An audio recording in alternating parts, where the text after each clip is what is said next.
Hi வணக்கம். நான் உங்கள் டாக்டர் ரோமிகா. இன்றைக்கி நம்ம ஃபுட்டில் இருக்கிற கெட்ட கொழுப்பை எப்படி நல்ல கொழுப்பாக மாற்ற போகிறோம் தான் நம்ம இன்றைக்கி வீடியோவில் பார்க்க போகிறோம். ஃபஸ்ட்டு பார்த்திங்கன்னா, நம்மளோட சமையல் முறையிலேருந்து மாறாதீங்க. நம்ம சமையல் முறை ரொம்ப அற்புதமான சமையல் முறை. இங்கே நெய் சாப்பிடாதீங்க, பட்டர் சாப்பிடாதீங்க, எண்ணெய் குடிக்காதீங்க, அதெல்லாம் உங்களுக்கு கெட்ட கொழுப்பு அப்படின்னு சொல்லுவாங்க. ஸோ அதை நினச்சே நிறைய பேர் நெய் சாப்பிட்றத நிப்பாட்டிட்டீங்க, எண்ணெயை சாப்பிட்றத நிப்பாட்டிட்டீங்க. ஜென்ரலாக அப்படி கிடையாது. காலகாலமாக நம்ம ஆன்சஸ்டர்ஸ் நம்மளை எண்ணெய் குடிக்க சொல்லியிருக்காங்க, நெய் உருக்கி சாப்பிட சொல்லியிருக்காங்க.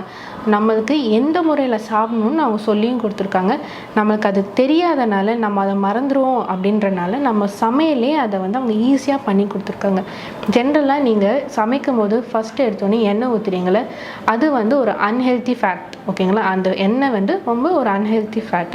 ஜென்ரலாக அன்சாச்சுரேட்டட் ஃபேட்ஸ்ன்னு சொல்லுவாங்க. அதை பிரேக் டவுன் பண்ணி உங்களுக்கு மோனோசாச்சுரேட்டட் இல்லாட்டி பாலிசாச்சுரேட்டட் ஃபேட்ஸாக மாற்றுறது தான் நம்ம தாளிக்கிற முறை அப்படின்றாங்க. எப்போ நம்ம ஒரு எண்ணெயை தாளித்து யூஸ் பண்ணுறோமோ அப்போ அந்த unsaturated fats like unhealthy fats good healthy ஃபேட்ஸ்க்காக மாறிடுது. ரொம்ப ஈஸியாக நம்ம பாடினால் இழுத்துக்க முடிகிற மாதிரி, அக்செப்ட் பண்ணிக்க முடிகிற மாதிரி, நம்ம பாடினால் டைஜஸ்ட் பண்ணுற மாதிரி ஒரு ஃபேட்டாக அது அப்போ மாறிடுது.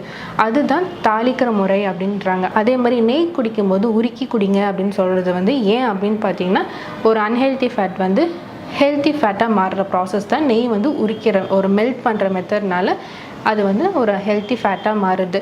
நெய் குடிக்கும்போதுன்னு பார்த்தீங்கன்னா, உங்களுக்கு செல் ரெஜுனேஷன் இல்லை புது செல் க்ரோ ஆகிறது, இல்லை உங்கள் செல் டெட் ஆச்சுன்னா அந்த இடத்துல ஒரு புது செல் க்ரோ ஆகணும். உங்கள் கை கால் மூட்டு வலி இருக்குன்னா அந்த இடத்துல உங்களுக்கு அந்த சைனோவில் ஃப்ளூயிட் திரும்ப ஃபார்ம் ஆகணும்னு பார்த்தீங்கன்னா நீங்கள் நெய் குடிக்கலாம், நல்லெண்ணெய் குடிக்கலாம்.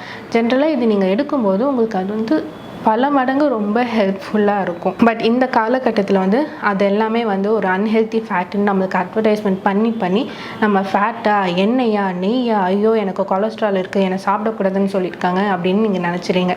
பட் அப்படி கிடையாது. நம்ம முன்னோர்கள் நம்மளுக்கு அது நம்ம ட்ரெடிஷனாகவே கொண்டு வந்திருக்காங்க, தாளித்து சாப்பிடணும் அப்படின்ட்டு. அது போக நீங்கள் ஃபாலோ பண்ணுற எக்ஸ்ட்ரா மெஷர்ஸ் என்னன்னு பார்த்தீங்கன்னா, எப்போவுமே வெதுவெதுப்பான தண்ணி குடிங்க. கெட்டி உணவை சாப்பிடும்போது அது கூட நீங்கள் ஒரு சில்லுன்னு எந்த உணவையும் சாப்பிடாதீங்க.